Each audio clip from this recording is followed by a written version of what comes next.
Salut à tous et bienvenue dans cette vidéo. Je vous propose un décryptage complet de deux grandes révélations qui secouent le monde du football européen. On va parler d'un pilier de l'équipe de France et d'un retour fracassant en sélection nationale. Alors installez-vous confortablement et restez avec moi pour tout savoir. Commençons par Jules Koundé, le défenseur dont le talent et la persévérance ne cessent de faire parler d'eux. Après avoir longtemps été remis en question sur le poste de latéral droit, Koundé a désormais trouvé sa place en tant que cadre indiscutable des Bleus sous la houlette de Didier Deschamps. Lors d'une conférence de presse tenue ce même mardi 18 mars 2025, le joueur, fort de son expérience acquise tant au FC Barcelone qu'en équipe de France, a confirmé qu'il est désormais l'un des inamovibles de la sélection.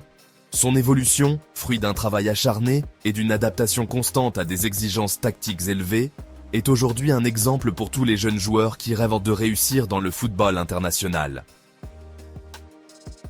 Mais ce mardi, Koundé ne s'est pas contenté de revenir sur son évolution personnelle. Il a également pris le micro pour dénoncer des faits qu'il juge inacceptables. En effet, lors du classique opposant le PSG à l'OM, des banderoles insultantes ont été lancées à l'encontre d'Adrien Rabiot. Visiblement touché par ces attaques, le défenseur a exprimé toute sa colère et sa solidarité en déclarant « Je suis peiné pour Adrien, car je pense que c'est injuste et inacceptable. Les limites ont été franchies, car on ne s'attaque pas seulement aux joueurs, mais aussi à sa famille. J'espère que l'on sera ferme là-dessus. Les banderoles n'ont pas leur place dans un stade. Le président de la FFF a déjà apporté son soutien et tout le monde soutient Adrien. J'espère qu'on sera fermé sur le sujet, j'espère qu'il pourra digérer cet épisode. » Ces mots forts montrent combien il tient aux valeurs de respect et de fair play qui doivent régner dans tous les stades. Son engagement fait écho à une volonté de défendre ses coéquipiers, mais aussi de rappeler à tous que le football reste avant tout un sport où l'intégrité et le respect doivent primer. Koundé a aussi partagé ses impressions sur sa progression au poste de latéral droit. Jouer latéral, c'est un poste difficile pour m'adapter. Dans ma tête, je savais que ça allait prendre du temps. C'est le résultat de beaucoup de travail. Je me sens plus à l'aise, mais j'ai encore beaucoup de choses à améliorer. Mais je suis plutôt content de mon évolution, a-t-il expliqué. Ces propos traduisent une confiance renouvelée et un esprit de compétition toujours présent, montrant que malgré les difficultés initiales, l'effort et la détermination permettent de surmonter tous les obstacles. Son parcours, de la formation à Bordeaux jusqu'aux grandes scènes européennes, en fait un exemple inspirant pour tous ceux qui luttent pour trouver leur place dans le football de haut niveau. Passons maintenant à une autre grande révélation de la journée. Le retour en sélection nationale de Thibaut Courtois, le gardien belge du Real Madrid.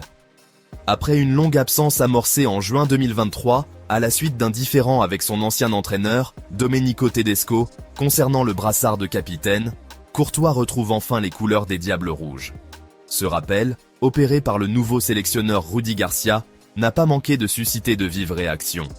En effet, certains, comme l'ancien titulaire Koen Casteels, qui avait assuré le rôle pendant l'Euro 2024 et avait même décidé de mettre un terme à sa carrière internationale après l'annonce de ce retour, ne tarissent pas d'éloges critiques. Face à la polémique, Courtois n'a pas hésité à se défendre et à clarifier les raisons de son retour. Dans une conférence de presse très chargée en émotions, il a déclaré « C'était bien de pouvoir parler devant les joueurs pour que tout soit clair car beaucoup de choses fausses ont été dites. On n'en parlera plus désormais, je suis soulagé. J'ai fait des erreurs. Sans doute que mentalement j'étais dans une période difficile après ma grosse et longue saison, ponctuée par des blessures. J'ai senti qu'il y avait des problèmes avec le coach. Je n'ai pas senti de respect. Le coach n'est jamais venu me voir. Je n'avais jamais vu ça en 16 ans. J'ai explosé à ce moment-là. Je ne comprenais pas. J'ai une mentalité de gagnant avec un caractère pas facile. Ces déclarations témoignent d'un retour sous tension, mais également d'un besoin de tourner la page sur une période difficile. Courtois semble prêt à redorer son blason et à montrer que son expérience et son mental d'acier font de lui un atout majeur pour la Belgique. Pour compléter le tableau de cette actualité, n'oublions pas que la Belgique se prépare également à un défi de taille. Les Diables Rouges affronteront l'Ukraine lors des barrages de Ligue des Nations. Un match décisif qui s'annonce intense et plein de suspense pendant cette trêve internationale. Ce rendez-vous promet d'être l'un des moments forts de l'actualité foot de ces prochains jours.